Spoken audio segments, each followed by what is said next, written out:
Voilà, bonjour à tous. Certains participants vont certainement encore se joindre à nous dans les premières minutes de ce mot de bienvenue, mais comme ça, nous serons à l'heure et vous pourrez avoir encore peut-être quelques instants pour un lunch à la suite de ce webinaire. Donc, bienvenue à toutes et à tous.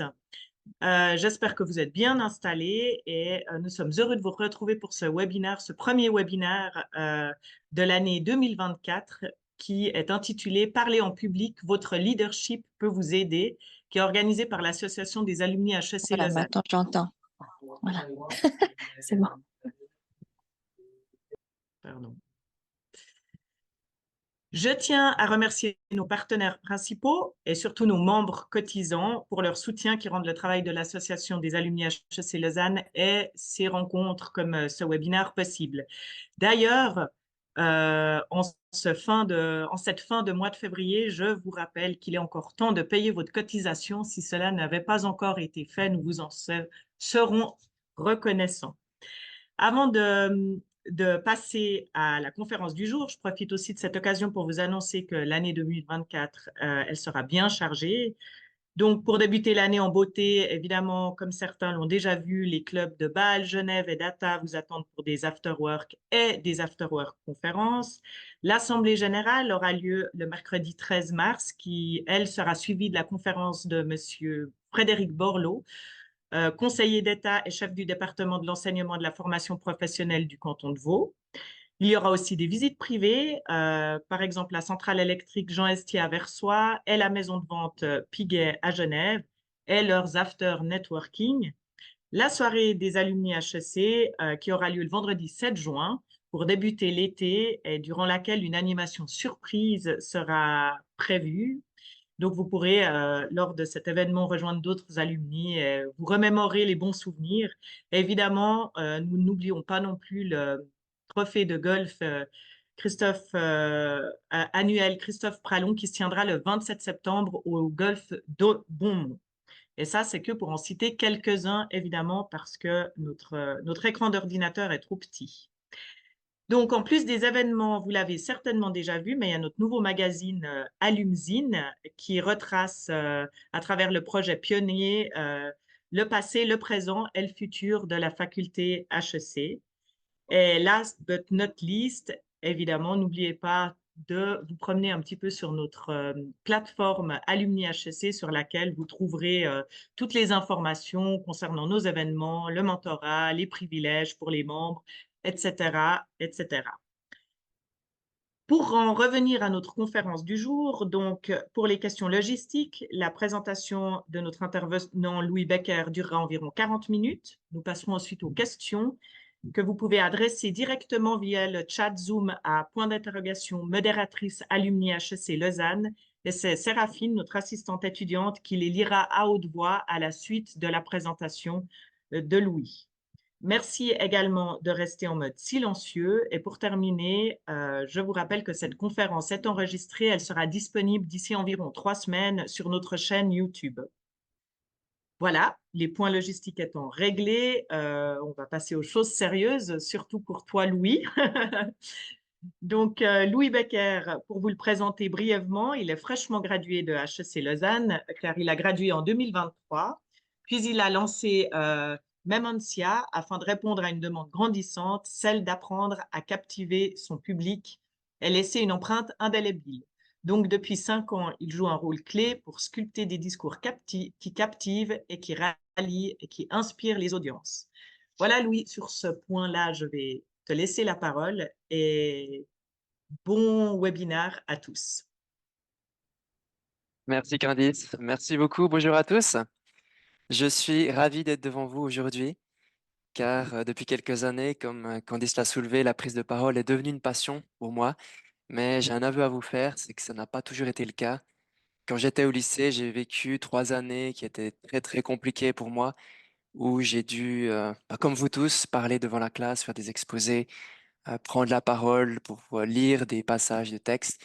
Et ce, en anglais et en français, j'étais vraiment très très peu à l'aise en anglais. Et donc, chaque fois que j'étais devant la classe, ben, je commençais à transpirer, je commençais à avoir le cœur qui bat, je commençais à perler, à rougir. J'étais vraiment terrifié à cette idée de parler en public. Et 3 années ont suffi pour me faire perdre ma confiance en moi. Et ensuite, je suis arrivé à l'université. C'est là que tout a changé, grâce notamment au concours Start Lausanne. Je me suis inscrit et mon histoire d'amour avec la prise de parole a commencé. Et aujourd'hui, pourquoi je suis là? C'est parce que je souhaite vous transmettre ça et surtout, je souhaite dévouer ma vie ou une partie de ma vie à aider les autres à prendre la parole. Et j'imagine un monde précis, et c'est là où je souhaite vous emmener. C'est un monde dans lequel les gens surpassent leur peur de parler en public, où chaque personne peut embarquer son audience lorsqu'elle parle et termine sa journée fière de ses accomplissements. Ça, c'est mon monde et c'est là où j'aimerais vous emmener aujourd'hui. Est-ce que vous vous êtes déjà demandé pourquoi certains orateurs mobilisent les foules alors que d'autres pas du tout? Pourquoi certains orateurs restent ancrés dans nos mémoires alors que d'autres s'effacent? Pourquoi certains orateurs, certaines oratrices sont capables de nous inspirer alors que d'autres ne nous font absolument rien ressentir? Steve Jobs était capable de nous inspirer, de nous faire aller vers un monde dans lequel l'ordinateur et le smartphone seraient rois. Martin Luther King nous inspirait à avancer vers un monde dans lequel l'égalité des droits ferait foi. Gandhi inspirait les peuples d'Inde à vouloir avancer vers un monde où ils seraient indépendants. Mais qu'est-ce que ces personnalités célèbres ont en commun? J'ai commencé à m'intéresser à la prise de parole il y a donc 5 ans et j'ai toujours pensé, mais vraiment toujours pensé, que ce qui faisait la différence, c'était la performance de l'orateur, c'est-à-dire la rhétorique, c'est-à-dire les gestes que quelqu'un va faire, les expressions faciales, l'intonation, la voix, tout ça. Par exemple, je peux diminuer la voix avant de faire une confession, ou à l'inverse, je peux augmenter la voix pour être sûr que vous m'avez tous entendu et que je souhaite m'imposer.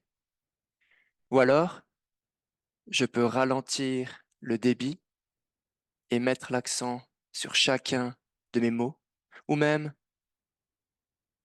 faire une pause avant d'annoncer un élément crucial de ma présentation. Ou à l'inverse, je peux accélérer hyper rapidement, déblatérer comme un perroquet en roue libre afin de vous montrer l'étendue de mon savoir. Je pensais que c'était ça qui faisait la différence, c'était la performance. Mais j'avais tort, j'avais totalement tort. Il y a quelque chose de plus, et j'ai fait cette découverte récemment, et ça a transformé ma perspective sur la prise de parole.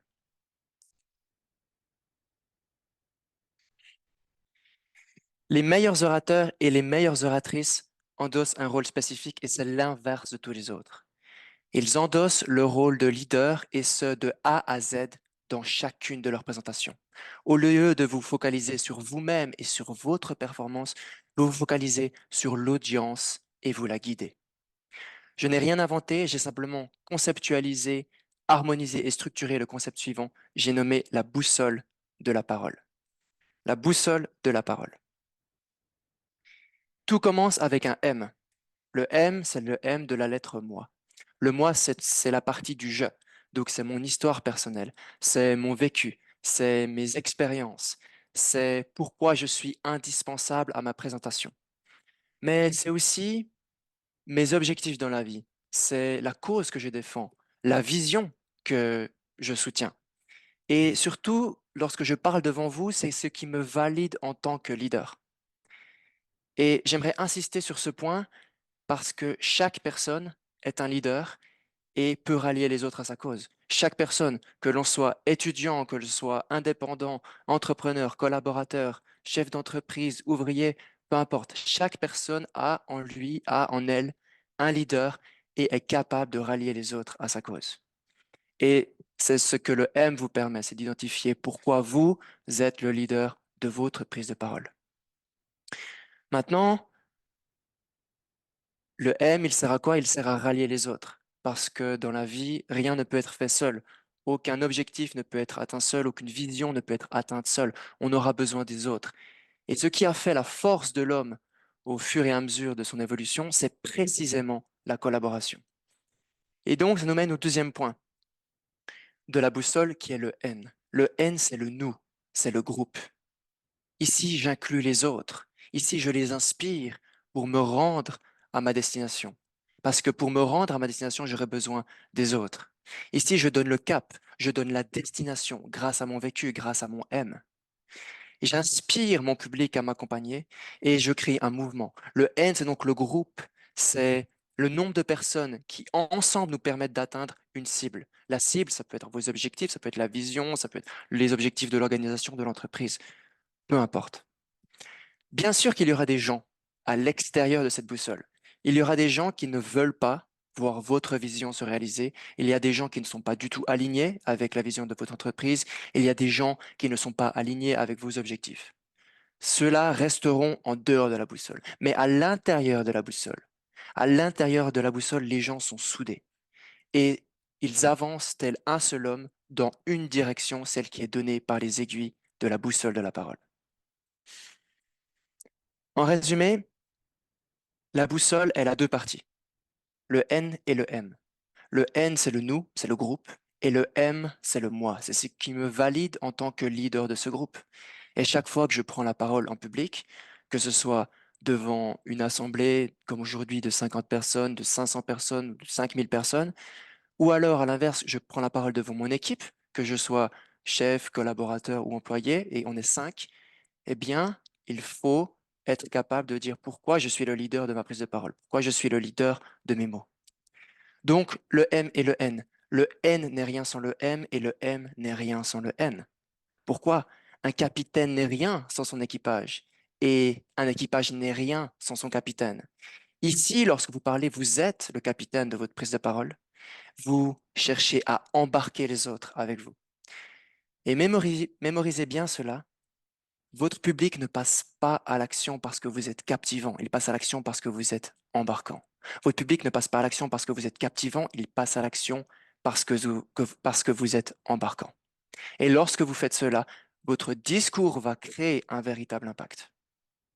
Maintenant, on va l'illustrer, cette boussole de la parole, avec un exemple que vous connaissez toutes et tous, Martin Luther King.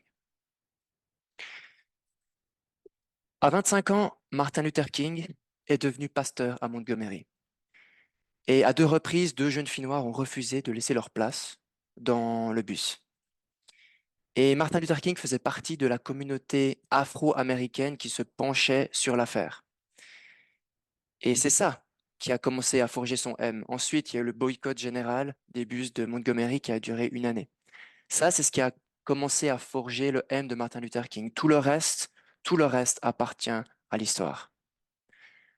Maintenant, King le savait que il avait besoin des autres pour aller au bout de ses idées. Il avait besoin des autres pour que sa vision devienne réalité. Et c'est là où entre en jeu son N. Le N, ou plutôt la destination vers laquelle il souhaitait nous emmener, elle était hyper claire. Sa destination, sa direction, elle était inspirante. Le cap, il était encourageant. Martin Luther King, il était capable de nous donner une vision claire de ce qui nous attendait au bout du voyage si on le suivait. Et c'est ça qui a rallié une audience massive autour de lui. Et c'est ça qui a fait que les gens ont passé à l'action après ses discours. J'ai fait un rêve, disait-il, qu'un jour les fils d'anciens esclaves et les fils d'anciens esclavagistes s'assoiront ensemble à la table de la fraternité. J'ai fait un rêve qu'un jour on sera tous égaux. J'ai fait un rêve, disait-il, qu'un jour chaque personne ne sera plus jugée sur la base de sa couleur de peau, mais sur la base de sa personnalité. Ce monde, il était capable de le décrire. Et la manière de rendre son discours, eh bien, c'était très théâtral, il y avait beaucoup de silence, de tonalité, de métaphores. Donc, bien sûr qu'il y avait cet aspect performance dans le discours de Martin Luther King. Maintenant, après cet exemple, on peut se dire, Martin Luther King, c'est un exemple hyper célèbre, c'est un des meilleurs leaders, peut-être le meilleur leader que la planète ait connu. Est-ce que mon M à moi, il est pertinent pour les autres? Concrètement, est-ce qu'il est pertinent pour les autres? Si vous pensez ça, je vous invite à vous demander, quand vous êtes-vous comporté comme un leader pour la dernière fois? Comme une ou un leader pour la dernière fois. Et par leader, qu'est-ce que je veux dire? Je veux dire que si vos actions à vous incitent les autres à en apprendre davantage, à devenir davantage, à en faire davantage et à rêver davantage, vous êtes un leader. Si vos actions inspirent les autres à en apprendre davantage, à devenir davantage, à en faire davantage ou à rêver davantage, vous êtes un leader. Et je suis sûr que chaque personne présente room virtuel aujourd'hui, je suis sûr que chaque personne a déjà incité quelqu'un d'autre à en faire davantage. Qu'on soit aux études, on encourage un autre étudiant à faire 1 heure de plus. Qu'on soit dans un sport, on encourage quelqu'un à faire un pas de plus dans le travail. Bref, dans toute situation, je suis sûr que chacun d'entre vous et chacune d'entre vous, vous vous êtes déjà comporté comme un leader. Et c'est ce qui légitime votre M. Maintenant, lorsque vous utilisez cette boussole de la parole, quel est l'impact que ça crée? Eh bien, on est dans un monde, quand j'avais vu ces sondages-là, j'étais presque outré. On est dans un monde où la prise de parole est devant la mort au niveau des peurs les plus cotées. Donc, les gens ont plus peur de prendre la parole qu'ils ont peur de la mort. Et c'est évident, parce que lorsqu'on prend la parole, eh bien, on devient vulnérable, on se montre devant les autres. Mais si vous changez le focus, si au lieu de le mettre sur vous, vous le mettez sur votre audience, eh bien, la peur, elle va naturellement se surpasser. Pourquoi? Parce que maintenant, vous focalisez sur votre audience et vous vous dites, c'est l'audience que je dois quitter. Et vous arrêtez de penser à vous, à tout ce que vous pourriez modifier, à votre performance, et si ça se passe, et si, et si, et si. Donc, la boussole de la parole, elle permet déjà de surpasser sa peur. Qui dit surpasser sa peur dit qu'on développe un certain charisme et finalement on arrive à faire passer nos idées, faire passer nos valeurs de la meilleure des manières. Maintenant, au niveau du groupe, parce que je pense que la prise de parole et le leadership sont intimement liés, je ne pense pas que la prise de parole, c'est une performance et le but est d'impressionner les gens. Non, je pense que le but de la prise de parole, c'est de rallier les autres à sa cause. C'est d'inspirer son audience, inspirer son équipe pour qu'elle embarque avec vous et qu'elle se dévoue intégralement pour vous aider à atteindre votre destination. Cela m'amène donc à vous poser la question. Quel est votre objectif à vous lorsque vous prenez la parole? Peu importe votre fonction, peu importe votre rôle, vous voulez être applaudi, vous voulez être admiré brièvement, ou à l'inverse, est-ce que vous souhaitez que l'audience vous emboîte le pas, qu'elle se donne corps et âme pour voir vos idées, votre vision se réaliser?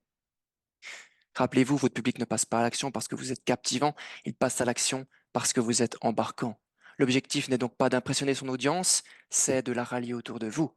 Et quand vous faites cela, commencez à moins vous focaliser sur vous et plus sur votre audience. Mais vous l'embarquez pour aller où, cette audience? Quelle est votre cible? Quelle direction et quelle destination est-ce que les aiguilles de votre boussole indiquent? Ça nous amène au cap. Autre concept très facile à comprendre. Avant votre présentation, vous êtes au point A. Le point A, c'est la situation actuelle. Après votre présentation, on doit se rapprocher du point B. Le point B, c'est la situation désirée. Ça peut être la vision. Et le but de la prise de parole, eh bien, c'est précisément de rapprocher notre audience du point B. Donc, c'est de l'emmener du point A jusqu'au point B. Le point A, c'est ce qui est. Le point B, c'est ce qui pourrait être. Bien sûr, la route de A à B, elle va être sinueuse. Il y aura des embûches, il y aura des dangers, il y aura des événements inespérés, des surprises désagréables. Votre rôle en tant que leader de votre prise de parole, c'est de donner et de suivre ce cap. Vous devez tenir ce cap de A à B et guider votre audience jusqu'au point B. Et pour réussir cela, il n'y a rien de mieux que cette citation du Petit Prince, qui dit, si tu veux construire un bateau, ne rassemble pas tes hommes et femmes pour leur donner des ordres, expliquer chaque détail ou leur dire où se trouve chaque chose. Non. Si tu veux construire un bateau, fais naître dans le cœur de tes hommes et femmes le désir de la mer. Fais naître dans le cœur de tes hommes et femmes le désir de la mer. Et c'est précisément ce désir qui fait que les gens vont se rapprocher de vous, qu'ils ont envie de vous suivre, qu'ils ont envie d'acheter vos produits, qu'ils ont envie de vous aider. C'est ce désir qui fait que vous allez créer un engouement. Vous allez engager vos collaborateurs, vous allez engager votre équipe.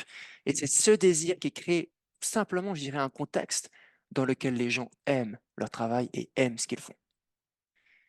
Et ce désir, c'est ce que vous allez essayer de cultiver maintenant.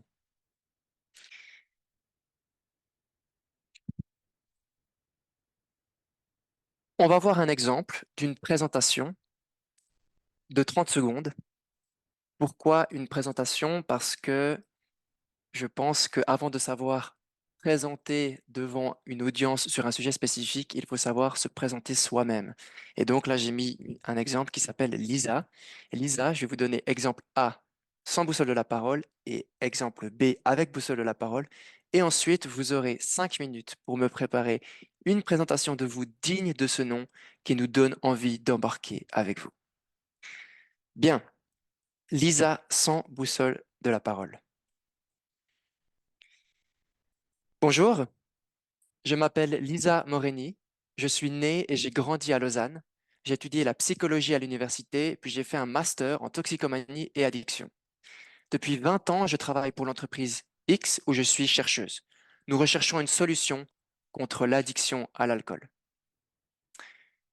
Ça, c'était donc Lisa sans boussole. C'est comme ça que la plupart de nous, de la plupart des gens, se présentent. Maintenant, Lisa avec boussole de la parole. Quand j'étais petite, mon père était alcoolique. C'est en essayant de l'aider que j'ai découvert ma mission. Je sais que certains d'entre vous ont vu leur vie bouleversée par l'alcool, mais nous sommes en droit de rêver d'un monde dans lequel l'alcoolisme ne détruit plus de vie. Je suis Lisa et depuis 20 ans, je recherche une méthode efficace pour aider ceux dans le besoin à surmonter l'alcoolisme. La différence entre ces deux exemples, c'est que dans l'exemple A, Lisa se focalise uniquement sur elle-même et parle d'elle-même, tandis que dans l'exemple B, Lisa se focalise sur les autres, sur là où elle pourrait les embarquer, sur le monde qu'elle pourrait créer grâce à son M, grâce à son leadership. C'est donc à vous de jouer. Vous avez le cœur qui bat, j'imagine, ou peut-être pas. Voici deux autres exemples de ce qu'il ne faut pas faire et ce qu'il est intelligent de faire. Et voilà, je vous laisse 5 minutes. Et après, j'aimerais entendre au moins 3 personnes parmi vous qui se sacrifieront pour le groupe. Est-ce que ça vous va? Très bien. 5 minutes, top chrono. À dispo pour toute question si vous avez besoin d'un rafraîchissement.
On va rentrer dans la dernière minute.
Bien, le temps est écoulé. Qui se lance? Qui a envie de nous partager sa version? Il n'y a pas de juste ou faux, il n'y a que du progrès. Alors, vous pouvez sans autre prendre la parole.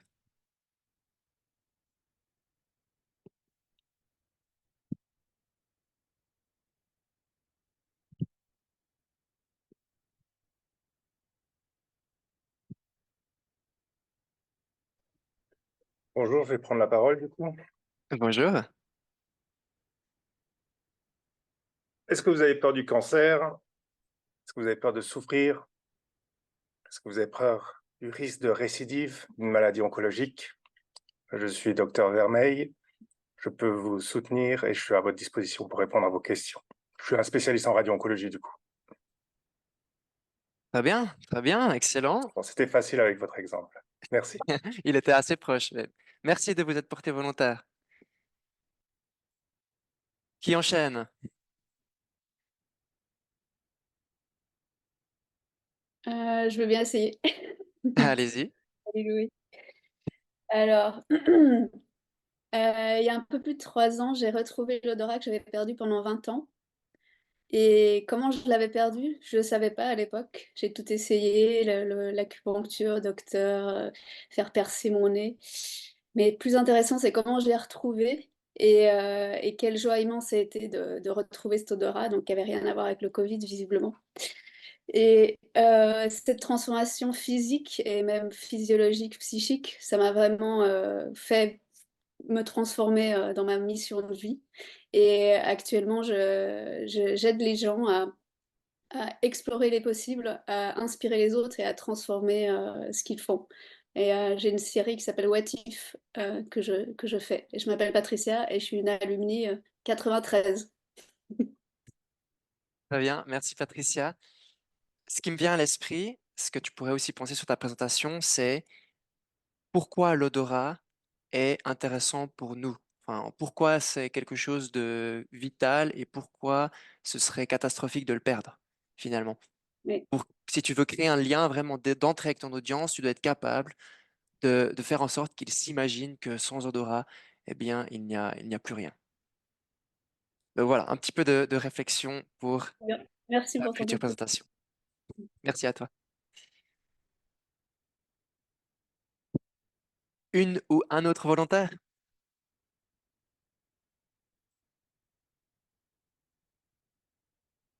Vous pouvez me lancer.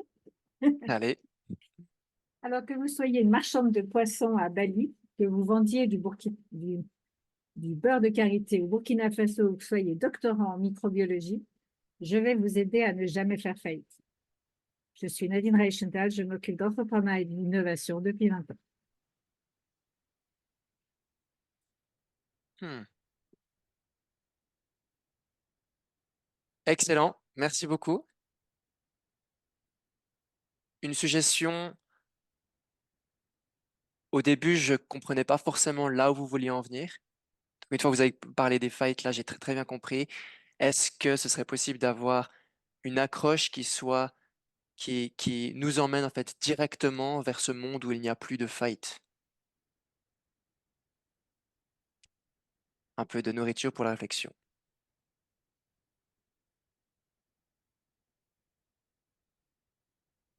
Très bien. Est-ce qu'une dernière personne souhaite s'exprimer ou alors on passe à la suite?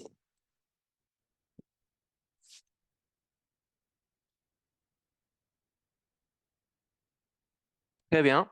Merci pour ces trois exemples. Pour les autres, sachez, je suis à disposition. Vous m'écrivez louis@memoncia.ch. Vous pouvez sans autre m'envoyer votre présentation de 30 secondes, écrite ou en vidéo, et je me ferai un plaisir de vous faire un retour. Bien, maintenant que vous êtes équipés pour révolutionner vos prises de parole, je suis à l'écoute pour vos questions. Et comme tout leader doit se remettre en question, je prendrai surtout vos critiques positives. Pendant que ça bouillonne, que vous préparez vos questions, je vous annonce que nous réfléchissons à une collaboration avec l'association des alumni HEC Lausanne, dans laquelle on mettra en place des ateliers payants en présentiel pour affiner cette boussole de la parole et pour explorer plus en profondeur l'art de la prise de parole. Donc, si vous êtes intéressé, écrivez-moi de nouveau louis@memoncia.ch. Dites-moi que vous êtes intéressé et pour combien de personnes. Maintenant, place à vos questions critiques et je conclurai ensuite.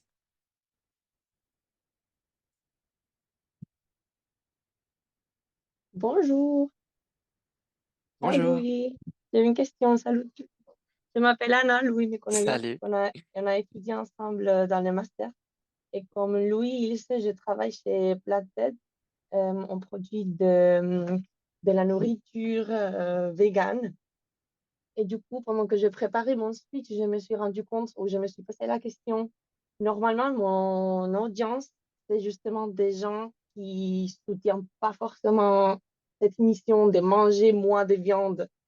Et du coup, je ne savais pas trop, comme tu sais que ton audience a une attitude plutôt négative, euh, ouais, comment tu peux, qu'est-ce que tu peux me donner comme tip quand je parle à des amis ou Hmm. des gens qui font pas de ce petit monde de véganisme, euh, comment c'est, ou pourquoi c'est important pour eux de Hmm. considérer C'est une très bonne question, merci Anna et salut.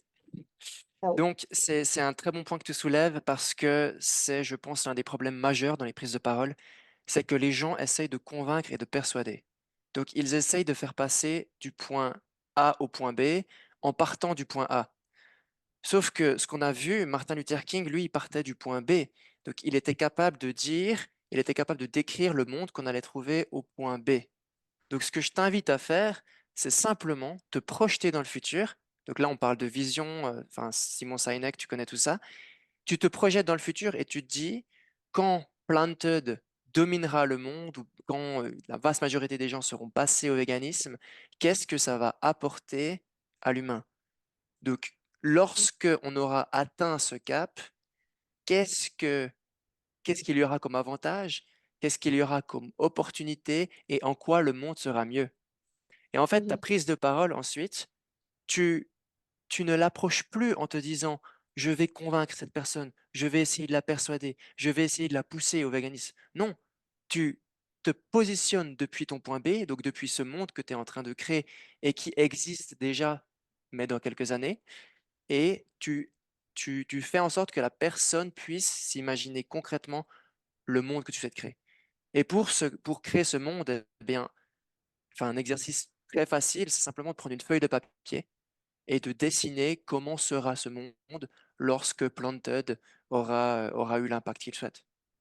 Et là, en fait, ce que tu vas faire, c'est que tu vas voir il y a des thèmes qui reviennent toujours.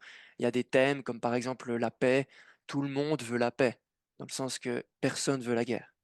Tu peux demander à, non, non, à 100 personnes, 99 vont te dire on veut la paix. Donc il y a toujours des thèmes récurrents, des rêves communs. Et je suis pas en train de te dire qu'il faut, qu'il faut te positionner en mettant la paix en avant. Non, mais c'est en choisissant des thèmes qui vont appeler le plus de monde possible. Est-ce que ça répond à ta question? Très bien, merci. Merci à toi. Merci beaucoup, Louis, pour ton intervention. J'ai reçu plusieurs questions en message privé. Tout Super. d'abord, une question de Caroline qui demande quel est le plus important? Est-ce qu'il faut plutôt travailler la syntaxe ou la tonalité, selon toi? À l'oral, j'imagine. Oui, Oui, la tonalité, clairement. Ouais, encore une fois, la syntaxe, enfin, vous pouvez vous exprimer devant un auditoire, faire plein de fautes. D'ailleurs, j'en ai fait plein aujourd'hui, mais grâce à la tonalité, le message va passer. Donc, c'est comme si vous pouvez essayer une fois, vous prenez un texte, vous écrivez un texte qui est juste, la syntaxe elle est correcte, vous lisez ce texte à haute voix. Puis ensuite, vous prenez le même texte, mais vous le récitez d'une façon orale, c'est-à-dire avec plus de mots de liaison, avec peut-être des e, des hésitations et autres. Et vous verrez en fait que c'est précisément ce côté humain, donc on rajoute cette tonalité qui fait que le message passe. Ce que vous voulez, c'est faire passer un message de A à B. Enfin, vous voulez faire passer un message à votre interlocuteur, donc focaliser sur la tonalité sera beaucoup plus puissant que sur la syntaxe. elle a, merci beaucoup. Elle a aussi également rajouté, est-ce que pour persuader et pour être plus impactant, est-ce qu'il faudrait avoir une voix qui est plus grave ou aller dans des tons plus graves? Alors là, c'est pas mon domaine. Non, c'est une bonne question. J'avais fait une formation d'un type qui s'appelle David J.P. Phillips. Faut aller voir, il a fait quelques TED Talks, dont un qui s'appelle Comment éviter How to avoid death by PowerPoint. Donc, comment éviter la mort à travers le PowerPoint. Et lui disait que effectivement une voix plus grave et un timbre plus grave permettait de plus capter les foules. Donc, j'aurais dit instinctivement oui, et même moi j'ai travaillé sur ça il y a quelques années. Je travaillais sur mon timbre et essayais de baisser un petit peu la hauteur de ma voix. Mais encore une fois, je pense que c'est pas l'essentiel. Si vous avez une voix très aiguë, mais que vous savez là où vous allez, euh, enfin, le travail sera fait. Le travail sera fait. Steve Jobs, dans ses dernières années, il avait aussi une voix hyper aiguë et ça l'empêchait pas d'embarquer les foules.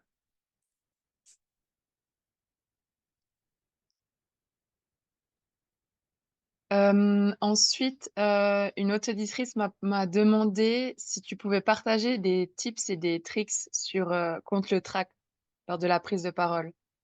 Hmm. Oui. Donc, j'ai fait ça tout à l'heure parce que ben, on a tous le trac, on prend la parole. Et ce que je fais généralement, c'est un exercice qui consiste, je le fais avec tout le corps, je vais vous montrer avec les mains.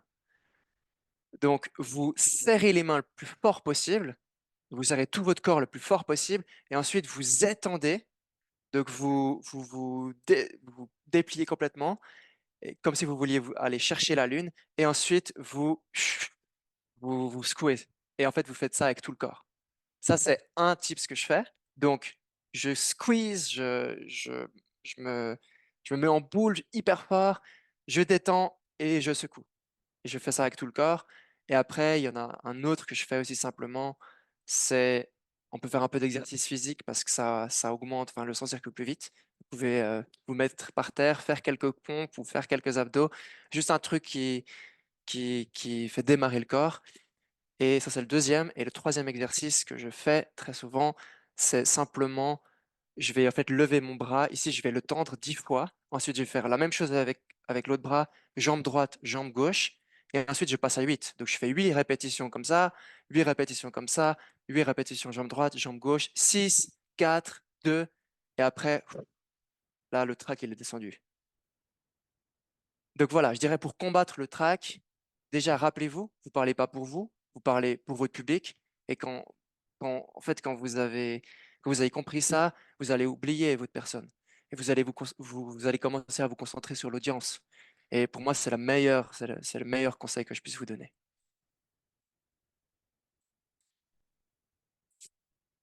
Excuse-moi, j'aurais une question, Louis. Est-ce Dis-moi, que tu m'entends? Tu je m'entends bien? t'entends. Très bien. Tout d'abord, salut et merci pour ta Salut. présentation, c'était génial. Moi, j'ai une Merci. petite question. Du coup, le terme, enfin, est-ce que on peut être un bon leader sans exprimer sa vision, dans le sens où leader et vision sont intimement liés?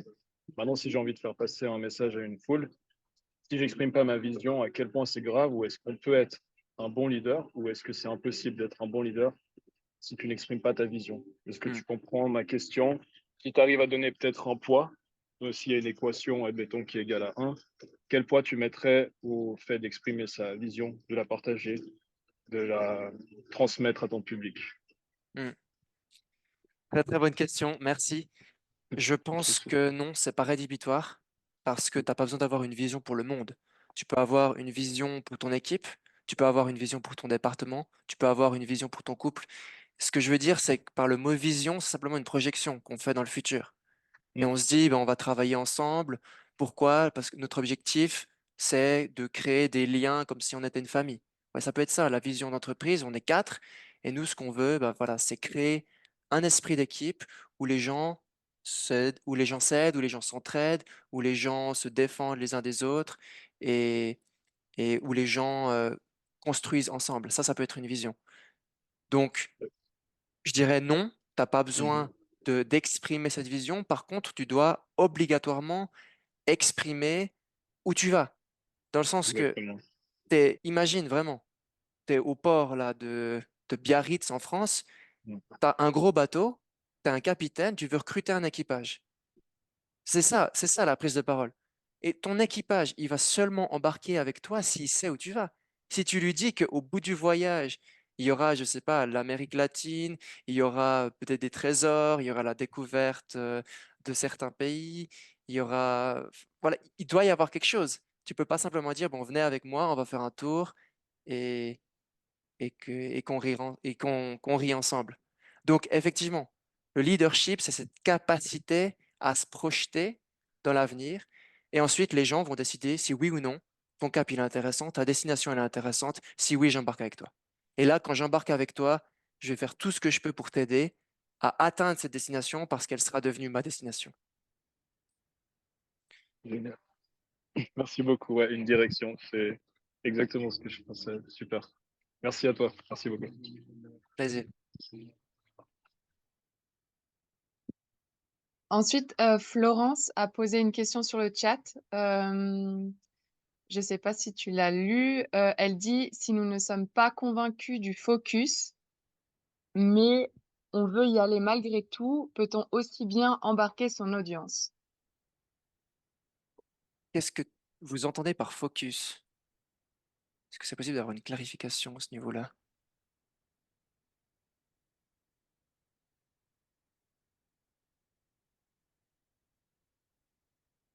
Est-ce que Florence est encore là?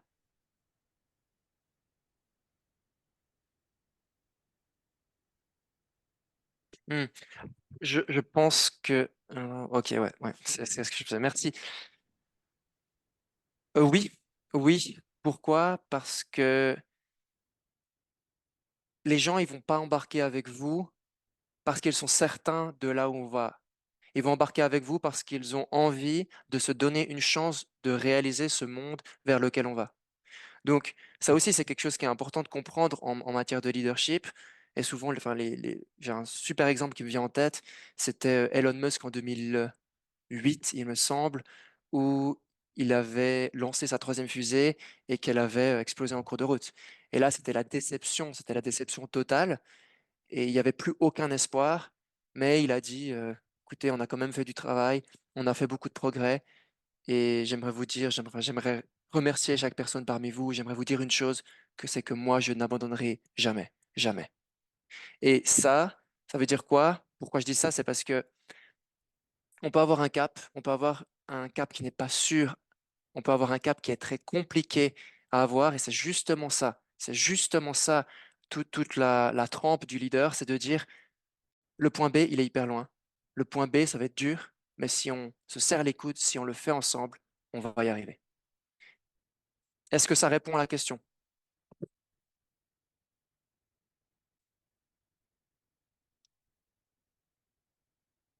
Plaisir. J'ai également reçu une question concernant la différence entre le présentiel et le digital.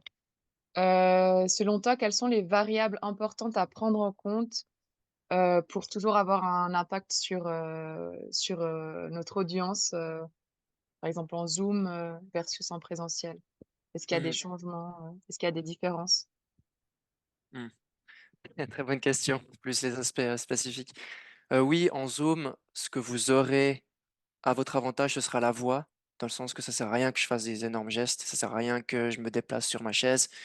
Donc, ce sera beaucoup plus compliqué de créer une présence à travers mon corps.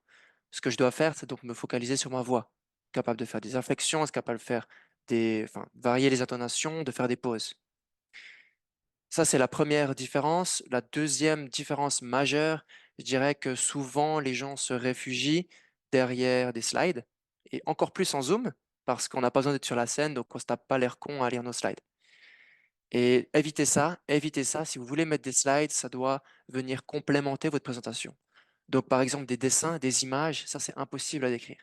Vous voulez décrire une image émotionnelle, c'est impossible de le faire avec des mots. Les images parlent d'elles-mêmes. Donc, si vous voulez appuyer votre argument ou ce que vous êtes en train de dire par une image, eh bien, mettez l'image, mais ne mettez aucun texte en dessous. Donc voilà, je dirais en ligne, focalisez sur la voix, entraînez-vous la voix, et si vous voulez utiliser des slides, uniquement des images, des vidéos, des dessins, pas de texte. Encore plus en ligne qu'en présentiel. En présentiel, beaucoup de gens font ça et après sont en train de lire leurs slides et très vite on perd l'intérêt de l'auditoire. Et à la suite de ta réponse, justement, elle demande si le décor et la mise en scène, enfin, si on peut l'appeler la scénographie, est-ce qu'elle est importante? Vous dites le décor derrière moi? Oui, Ouais. plutôt en présentiel, Ah, plutôt en présentiel. oui, pas sur Zoom. Hmm, Alors oui, je viens de finir un livre de Chris Anderson, qui est le fondateur de TED. Et dans le livre, justement, il y a un passage sur ça. Et il dit qu'il faut faire attention parce que quand vous êtes sur scène, généralement, il y a des projecteurs, il y a des lumières. Donc, il faudrait éviter des habits complètement noirs parce que ça va faire comme une tête flottante. En fait, on verra simplement une tête flottante. Ou alors des habits qui sont trop flashy parce que ça va créer des réverbérations et des reflets sur les habits. Donc, je dirais que le décor derrière vous, vous n'avez pas forcément d'impact. On vous invite à parler quelque part. Vous ne pouvez pas décider du décor. Par contre, si ce décor est mal fait, je vous encourage à ne pas forcément aller puisque ça pourrait vous desservir.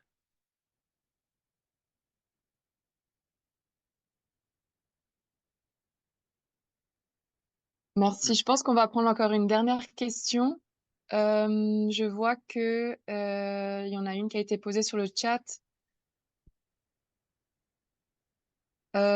Comment rester critique face à un orateur qui essaye de nous emmener là où on ne veut pas forcément aller? Hmm. Comment rester critique? Oui, c'est une très très bonne question. Encore une fois, dans la boussole de la parole, il y a l'intérieur, il y a l'extérieur. L'extérieur, c'est les gens que je ne vais pas embarquer. Et c'est comme ça dans chaque présentation. Vous pouvez pitcher, vous pouvez présenter votre entreprise en 3 minutes de la meilleure des façons. Des gens ne voudront pas venir avec vous et d'autres vont vouloir venir avec vous. Donc, je dirais toujours garder en tête cette délimitation entre l'intérieur et l'extérieur de la boussole. Maintenant, comment rester critique? Comment rester critique? Je dirais qu'un orateur qui vous propose d'aller quelque part, c'est une vision. Donc, ce n'est pas quelque chose qui est figé, ce n'est pas quelque chose qui est ancré. Donc, est-ce que ça répond à la question? Je suis pas sûr de comprendre le mot critique dans ce contexte-là.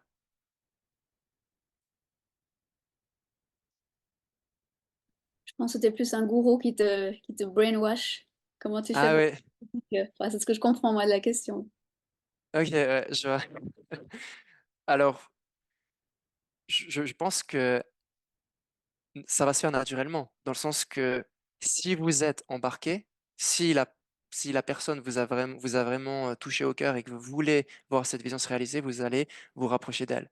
Et si vous n'êtes pas en accord avec ce qu'elle dit, vous allez naturellement garder vos distances.